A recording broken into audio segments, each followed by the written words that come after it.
Yeah. Attacking and defending full disk encryption. Hey everyone, thanks for sticking around for the second round here.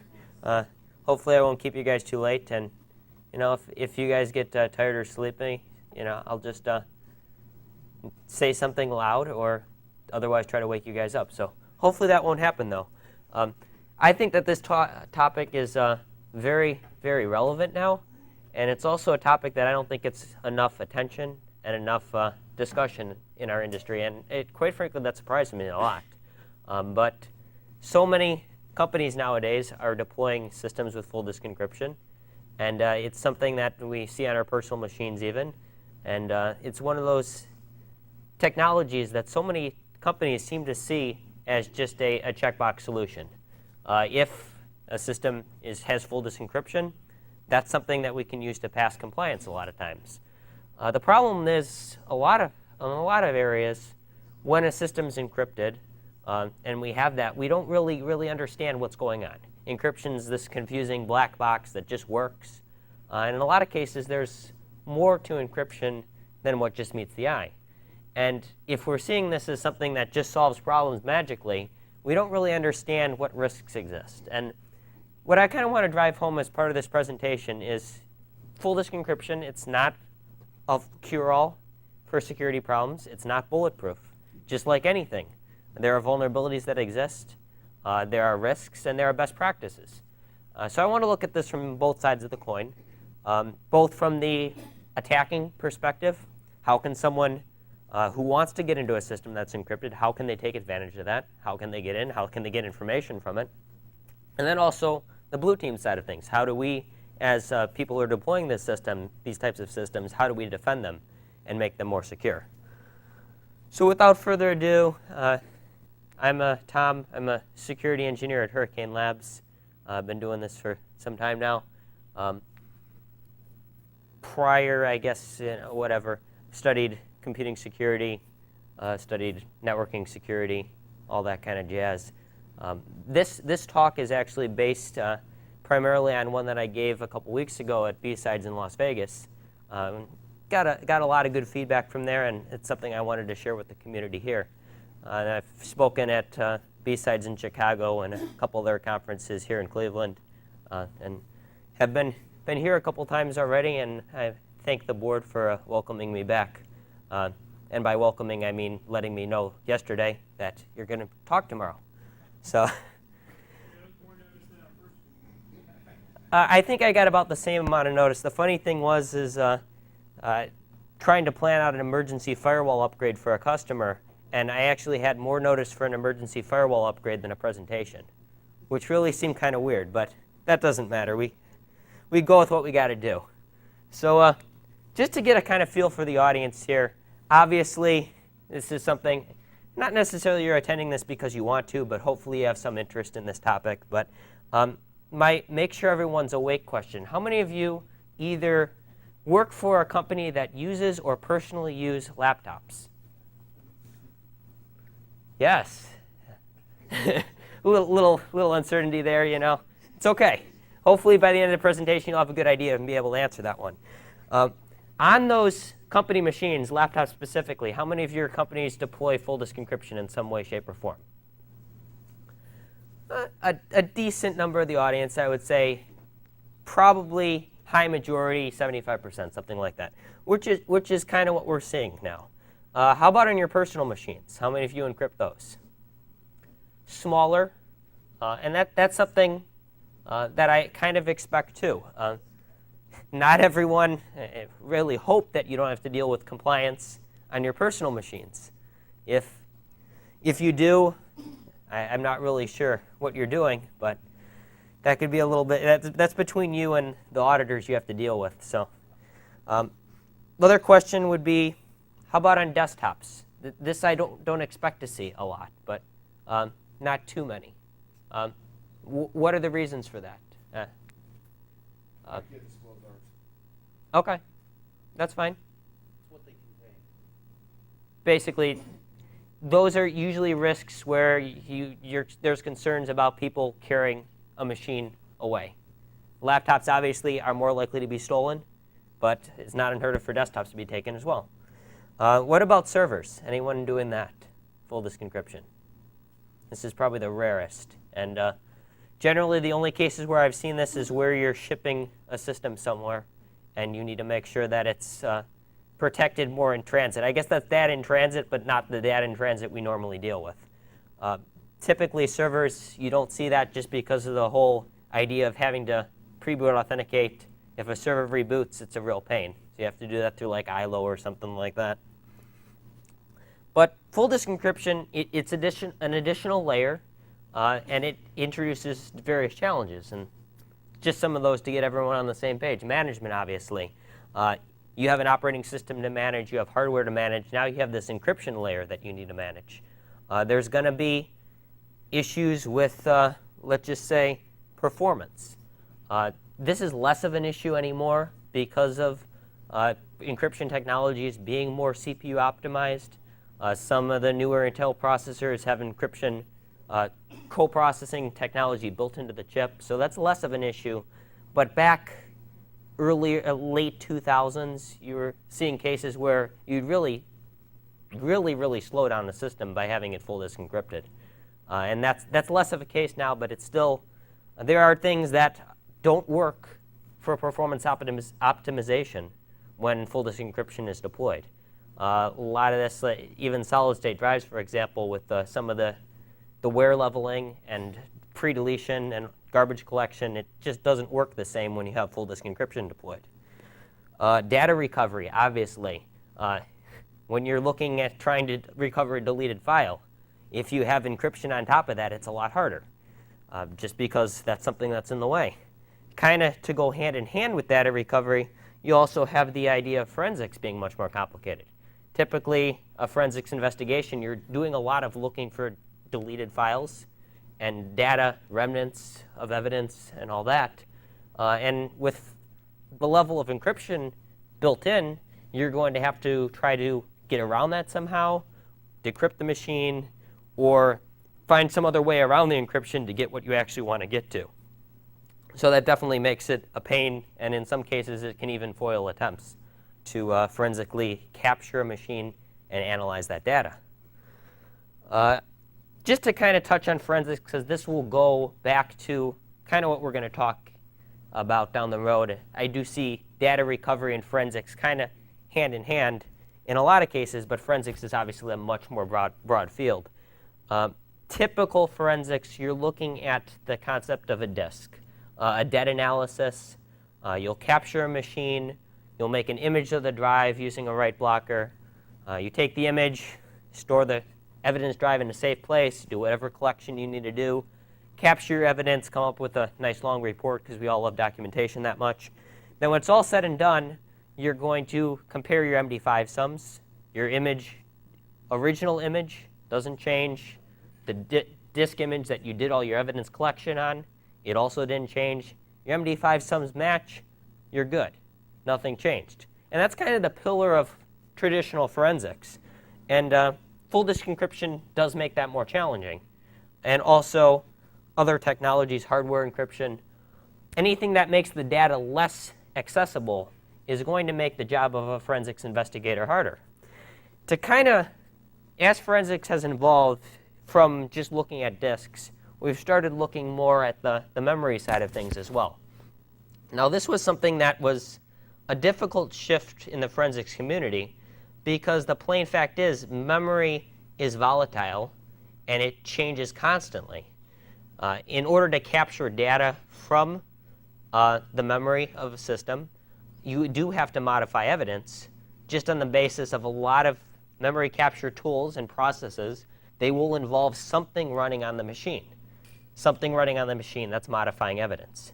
And the big shift in the forensics community for this was realizing that, yes, we do have to modify evidence in some way, shape, or form, but the value of modifying a small amount of memory by running something to dump all the RAM does provide evidence that we might not be able to get anywhere else. If anyone has ever looked at a memory dump from a system, you can get a lot of information. It's not necessarily pretty because there's no file system, and there's duplicate data. But you can see, say, for example, passwords from web apps. Those are in there. sometimes your encryption keys, going back into disk encryption, and a lot of different evidence that you wouldn't see recorded ever written to disk. So that's where memory comes into play, and it's something that ties into a lot of our full disk encryption investigations and pen tests. So a lot of the problems that I see when full disk encryption is deployed is, and even with other security technologies, is we have a tendency to see security and various compliance requirements as just the checkbox. Say, for example, HIPAA. Say, for example, PCI. Whatever compliance you guys have to be held to, that is going to be something that has some sort of requirements that need to be fulfilled. And in order to fulfill those requirements, your auditor may say, hey, to fulfill this requirement, we have to have full disk encryption. So when they're testing this out and doing a survey to see what compliance requirements you're hitting, they'll ask, do you have full disk encryption deployed? Say, yes, we have it in all our laptops. Cool. Checkbox, you pass. The problem with that is there's no real verification that's going on. We don't know if that full disk encryption is deployed correctly. We don't know if there's vulnerabilities that exist. We don't know if it's something that actually is going to protect the data. And that's where the whole concept of trust but verify comes from. In order to really know if something is working and if it's actually secure, we have pen tests. And this is something that I don't really see as much applied onto the client aspect as it is on traditional pen tests, where we're pen testing networks, pen testing servers. Very, very rarely do we see this directed directly at a client for the purpose of verifying full disk encryption. And I like to think of different types of attacks that can be done for this. But it's the same idea as any pen test. You want to simulate the problems and find the vulnerabilities before they become actual issues. We had the previous presentation today on the social engineering attacks done through pen tests. And the whole value of those is to see how is an organization vulnerable to social engineering, raise awareness of that, prior to someone who actually cares about breaking into the company and organizing this sort of an attack for an actual attack purpose. So the same idea that we learned about earlier can be applied to something like this, where we're trying to test a laptop and a full disk encryption deployment. So for those of you that do have full disk encrypted systems, and as we saw, that's about 75% of the room. If tomorrow morning one of your employees' laptops was stolen, how many of you could say with complete confidence that the information on it is completely safe? And that is one person in the room, and he's already encrypting desktops, so I think you at least have an idea what's going on. So thumbs up.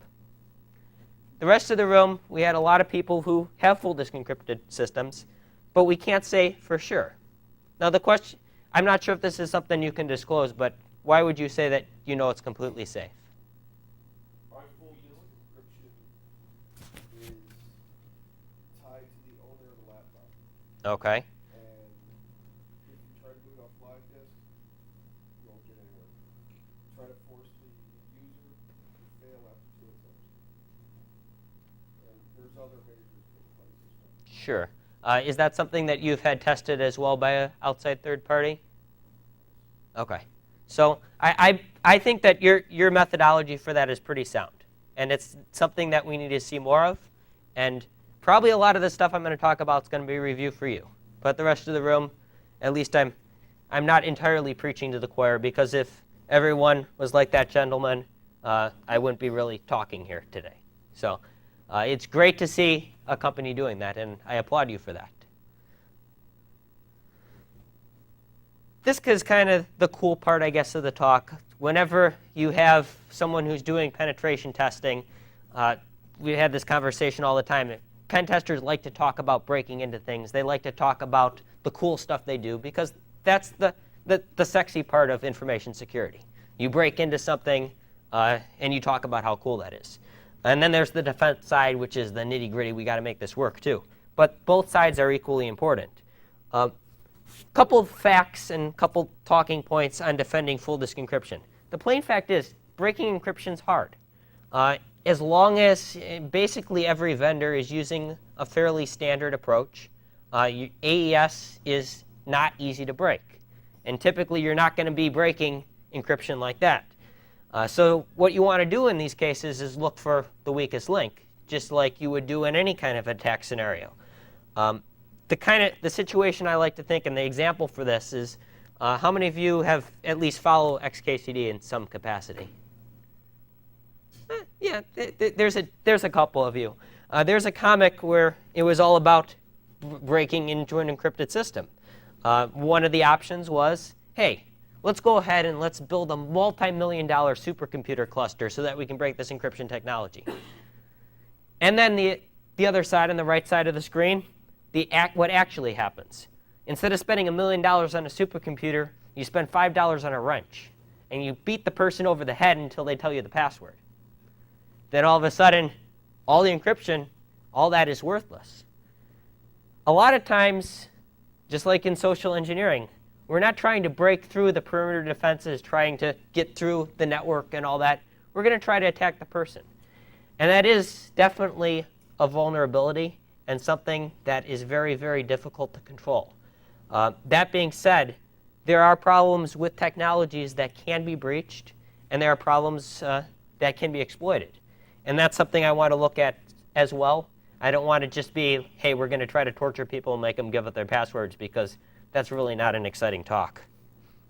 And also, like anything, think outside the box. A lot of vulnerabilities and a lot of flaws in computing system, they're not exploited by people using things the way that they were designed to be used. A lot of times it's trying to look for oversights on the developer's part or misconfigurations, just like anything. So I kind of want to go to story time with Tom here for a little bit and go over an example from an actual forensics penetration test that we did for a client. For some of you, this is a little bit of a review because I did a presentation here on forensics penetration testing early in the year. So you can go to sleep for a little bit. But for the rest of you, this will be something that's kind of interesting. The scenario for this is that you have an encrypted laptop for your company that was stolen. The data on there, you're assuming that it's safe. You have complete confidence in how this is deployed.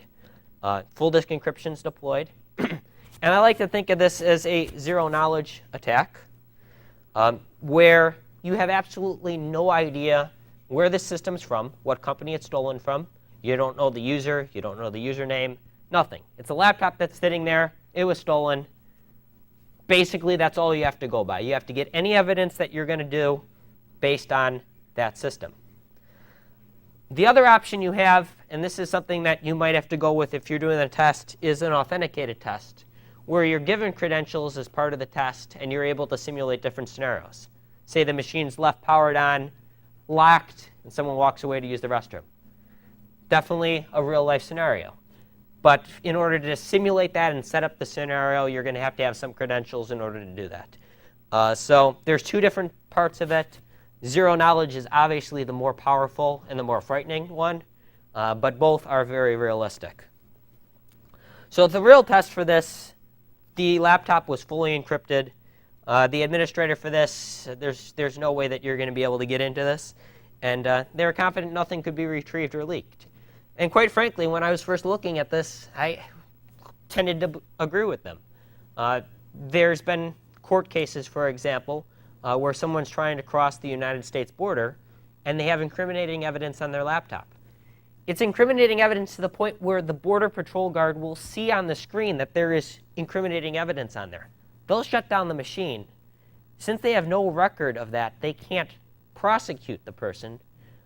So what they'll need to do, in the case of this court case, they were throwing the full powers of the FBI at trying to break into the system, and they couldn't do that. So how the heck am I going to be able to do that? It's an encrypted machine.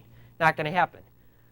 Problem is, I'm giving a presentation on breaking full disk encryption, so probably something happened. So to start the attack for this, and look at it as a forensics investigation. The first thing that I did in this case was take full disk images, both physical and digital copies, to make sure that the drive was never modified in any way, shape, or form. And that's a really critical step. You use a write blocker, make sure nothing changes. Don't power on the machine at all until you have that evidence copy. That way, you can go back to a working state, or at least a state where nothing was modified at all. One of the other things that's nice about this is you can do whatever you want on the scratch disk. You have a clean copy. If, for example, you want to return this machine to the client, you can put in the original drive. They'll have no evidence that anything was ever done, which is really cool if you were to be successful. They look at it and investigate. They have no idea what happened. So yes, we're looking at this from a perspective of someone who's trying to break into a system or do a forensics investigation, preserving your evidence, but we're also preserving the zero knowledge factor of this for the client. So doing some initial reconnaissance on this, we see it's a standard laptop, just Dell Latitude, nothing special about that. And there's a endpoint encryption solution that's deployed that brings up a prompt before the operating system loads. Now, the breakthrough on this was the discovery of a grace period for the Preboot Authentication lockout, which sounds a little weird, but with this solution that was deployed, there was a window of time where the system was allowed to boot normally. And this was discovered by repeated reimaging of the system, looking for specific time frames based on when the system was used last. One of the most powerful parts of this is the operating system, or a hard drive, it's dumb. It has no idea what time it is or anything like that. So you could go back to the clean state from the last time the machine was rebooted by reimaging the drive. Once I found out what this window was, and this is basically just manipulating the clock on the system, booting it up and see what happens. And I eventually found an area where this was not required for a small window of time. And once I knew that time window, I could reset the clock on the laptop, reimage the drive, and basically work on the system indefinitely. Basically, what it would do is it would pop up on the screen saying, hey, you have to authenticate within the next 60 minutes or 2 hours in order for the system to remain unencrypted or remain accessible. Because I was changing the clock, I didn't really care. Also for that, at that point, once you clicked OK and accepted that message, Windows began to load. Once you see an operating system loaded on a machine that's encrypted, you know that there's at least some active decryption that's taking place, because operating systems aren't working with encrypted data. They have to have that presented in an unencrypted form. And data that's stored in memory is also unencrypted.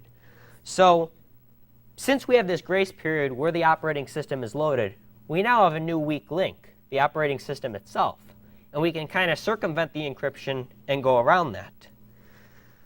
So now that I had the beginning of the path to go for this, the first thing I did is downgrade the memory in the system to the smallest amount. It had 2 gigs.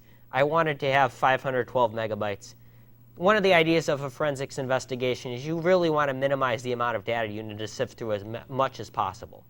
One of the advantages to this is when I captured the memory on the system using DMA, it was a much quicker transfer, much easier to work with. For those of you who aren't familiar with DMA, it's direct memory access. And one of the ports that offers this is FireWire. The idea of DMA was for fast file transfers. We don't want to have extra steps in transferring information. So DMA allows the lower 4 gigs of memory to be accessible directly. In this case, 2 gigs, less than 4 gigs. The entire memory space is completely accessible over FireWire. So using a tool called Encryption on a Linux machine, I can plug right into the system. The beauty of Windows being having plug and play enabled, hey, I'm going to use this tool, this new device. And I'm going to let you transfer information because, hey, plug and play, we're all cool. When that tool captures the entire contents of memory, it's not as cool. But for me, it was cool. But in order to kind of actually get into the system, this Encryption tool also has a feature where you can exploit the running OS and actually replace the code in Windows that checks for password verification. So by circumventing the password verification code in Windows, you can type in whatever administrator password you want and just log in, because the operating system doesn't care that, hey, I'm just going to skip this stuff and go to the log the person in step, which is really awesome because the end result is full admin access to the system, where every single file on that system was completely accessible. I could plug in my flash drive, for example, copy off all their client records, shut down the system, throw the old hard drive back in, leave it by their office. They say, hey, nothing ever happened. Our system was returned to us, when in true fact, I had everything on that system. So someone might look at this and say, hey, whoa, encryption failed here. The truth is no. Encryption didn't fail. This was a combination of a couple factors that leveraged not only a configuration oversight, but also a feature in the product that I don't think should even exist. But something that was making this more convenient for the user, where they wouldn't have to authenticate every time on a boot, to something that resulted in complete and utter failure of the entire encryption system. One of the other options, since we had a memory dump, there was a possibility of the key for encryption being in memory. But that was something that didn't need to be looked into for this kind of a test. It was actually much more straightforward once this was all laid out. This was a zero-knowledge attack in both ways. As an attacker, I had no idea about anything on the system before I started. And that was used to build the entire attack. So it's very, very realistic that something like this, if this company's laptop was stolen, that they would actually be vulnerable to this sort of an attack. So there's nothing with this. Yes, it was a pen test, but there was nothing theoretical about it. It could actually have happened for any laptop in their laptop fleet. Also, since it was zero knowledge in the sense of they had no idea about anything happening. So if I return the machine with the drive, before it was imaged, they wouldn't even known it was turned on.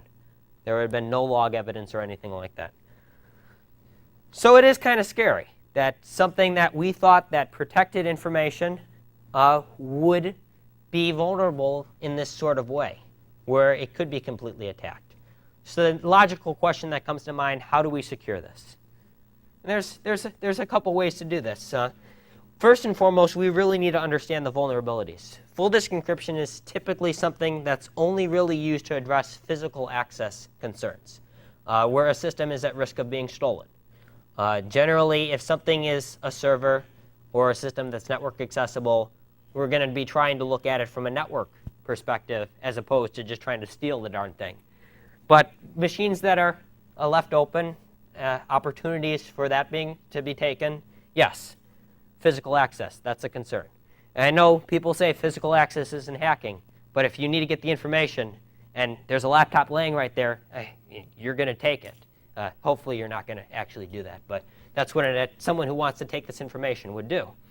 Unattended machines. People, they might, all too often you see people not locking machines, but even if a machine's locked, it's running an operating system, say it's encrypted, you can run over there, plug a FireWire cable into the machine, exploit the memory, get in with any password using this tool, take whatever information you want, run away, lock the machine, they come back, they don't know anything happened. You also have passphrases and decryption keys. Generally, these can be fairly complex, but also if anything that you're relying on users to remember, the bottom of the keyboard or the bottom of the laptop, that's not a secure place to store credentials. And that's something that happens. Plus, memory resident information. There's a lot of passwords and encryption keys, for example, that could be available in memory. And if that data can be captured, it can be used. So some of these recommendations I'm going to propose, they will have minimal usability impact. It's something that you could go to work tomorrow and implement, and no one would really necessarily notice at all. And no one would really care. Other of these are more drastic, and they're something that you might have to adapt to better fit your environment, or it's something that might not work for every user.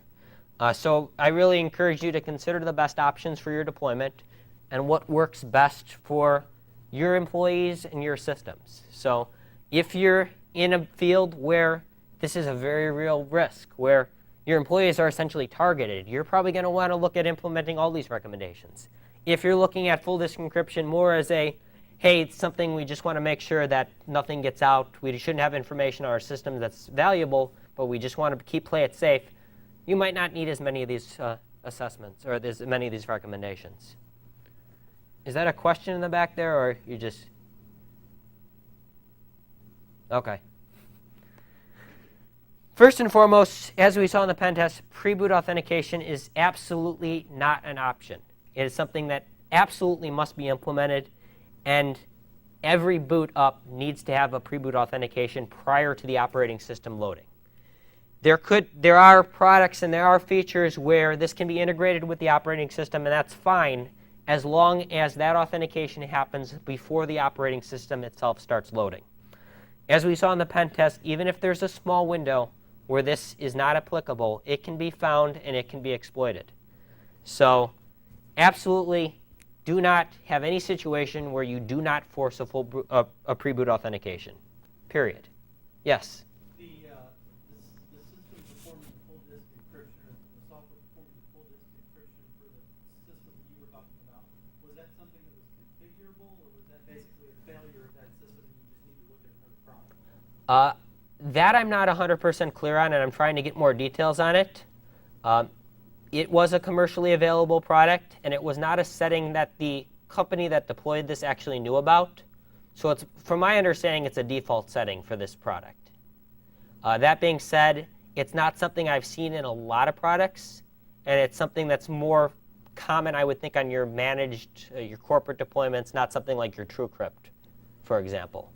But from what I'm taking from this, and I'm still kind of researching into it a little more, it's something that was a default setting that was maybe a configuration oversight, but not something that should ever be a default in a program like this.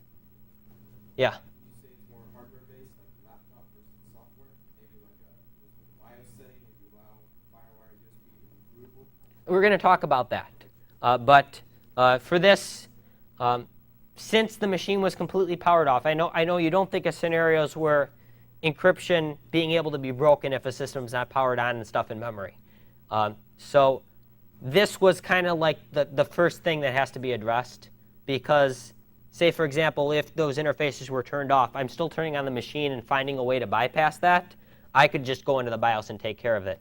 It's a Dell too, so there's ways around BIOS passwords as well.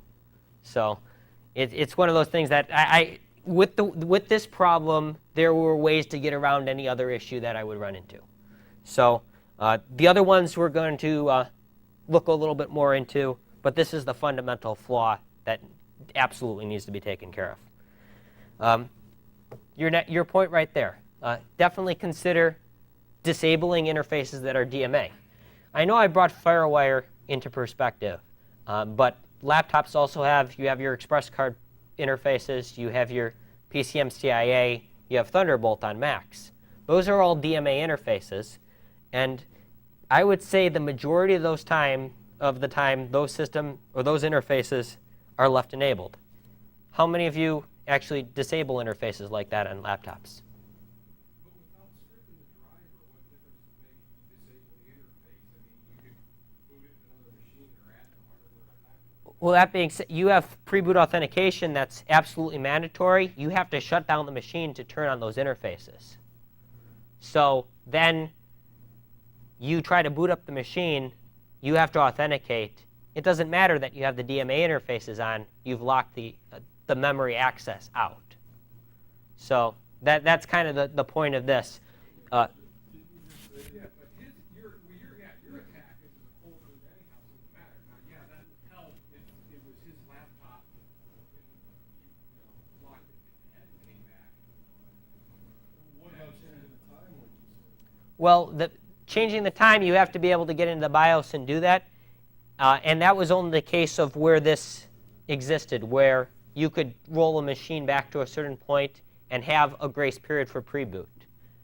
Basically, I'm thinking this is the perspective of if a machine that's encrypted, that's left on and unattended, you'll have the DMA interfaces disabled so someone can't just walk up and capture the memory.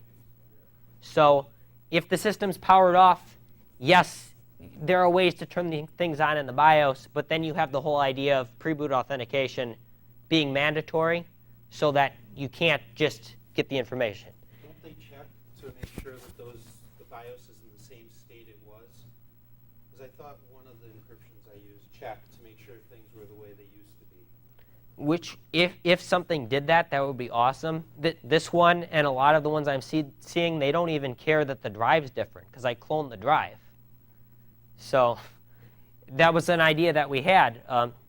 Would be good for vendors to do, to somehow lock it to the smart data on a drive, for example. Something that's very, very difficult to clone, if not impossible. Something like that. That would be a great idea for vendors to do that. So if any of you work for vendors that do that, please. That would make my job really, really hard, and that's good, at least for this. But I would say that the majority of the times we don't see those interfaces disabled. There's something that's left on every machine, and very, very few of your users are actually going to be using those interfaces with any regularity. Yes, you could be using an air card, for example, on one of your add-in slots. You might need FireWire for a digital camera or some special hardware. But the majority of your users aren't going to be using that regularly. So if it's something that can be turned off or only enabled on selected users, you've minimized the risk of a DMA-type attack like I was able to do. Another one is disabling standby and understanding the risks associated with hibernation.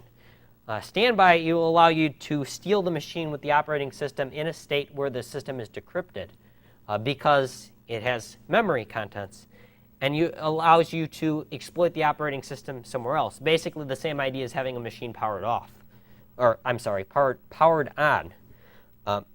Another thing, hibernation can often be a dream come true in this kind of situation because it'll restore the memory to a known state. By basically the idea of hibernation is copying the entire contents of RAM to a file on disk and then restoring that. So basically you have a machine in a state which restores the memory, and you can do whatever you want to it if you clone the drive as many times as you want if it's hibernated. So if hibernation is something that's required, you really need to look at the option of some form of ATA password on the hard drive and a power on password on the machine. Understanding that a power on password is relatively easy to bypass. An ATA password on a hard drive is very, very hard to bypass. So at least that's a step to make getting to the drive hard. But if hibernation is not required, you're better off just forcing a pre-boot and a reboot on that. That being said, this is not something your users are necessarily going to like because standby is convenient. Hibernate's convenient. So it's one of those risk-reward sorts of scenarios. Do you need it enabled? Is the information important enough to require this? So it's one of those what's best for your deployment sorts of things. Management, obviously. Someone is going to inevitably at some point forget their password. And various solutions exist for managing this. A lot of the corporate products have some ways to actually change this, where you can do an offline challenge. If there's a way that could be remotely accessed, for example, over your network, it's almost game over. Other tools actually have a master password that's regularly updated for everyone in the organization. And quite frankly, if you have a help desk, that's something that isn't all that hard to get. So if you're able to get a master password from your help desk and unlock a machine you want to attack, yeah, that's something that's a major problem.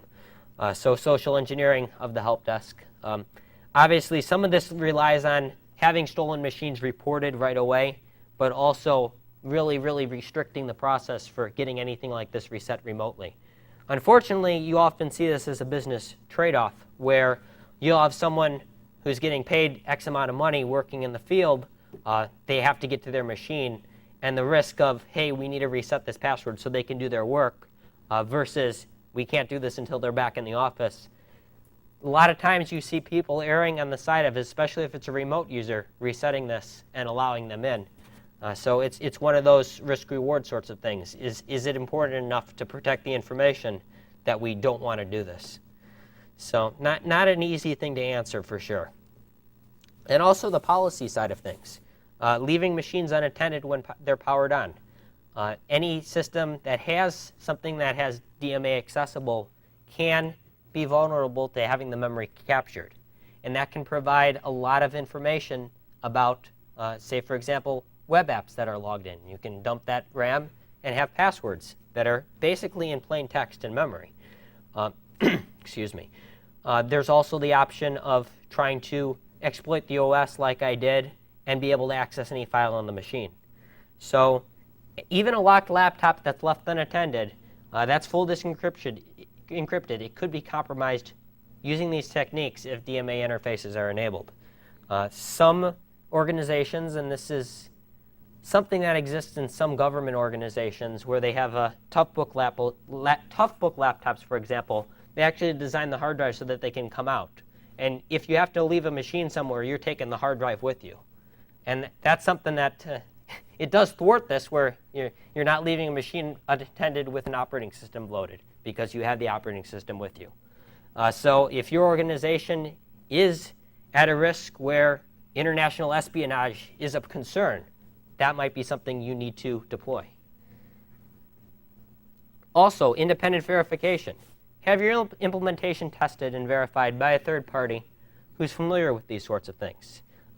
In the example of what I did, a forensics penetration test against the laptop, it's something that we don't see happening a lot, but it's something that can really be an eye-opening experience. In the case of the client that we did this test for, they ended up completely changing their solution, having a retest, implementing some of our suggestions, and then in turn doing much better. So something like that, to have verification, trust but verify. The same idea of any pen test you do on your network, just a slightly different perspective. So some of the conclusions I kind of want to just throw in there and wrap this up. Full disk encryption, as we saw, it's not bulletproof. It's not a perfect solution.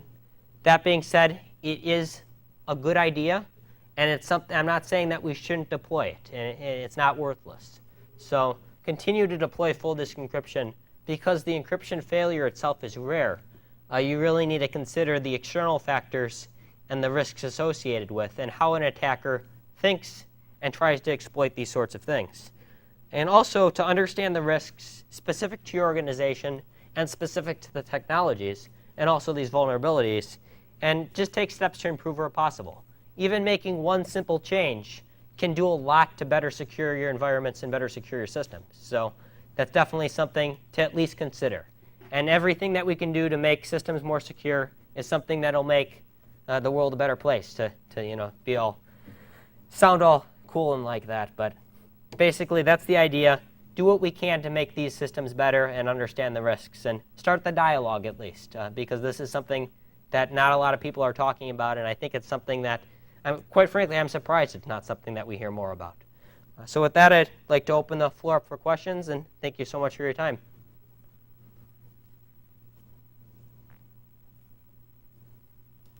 Yes?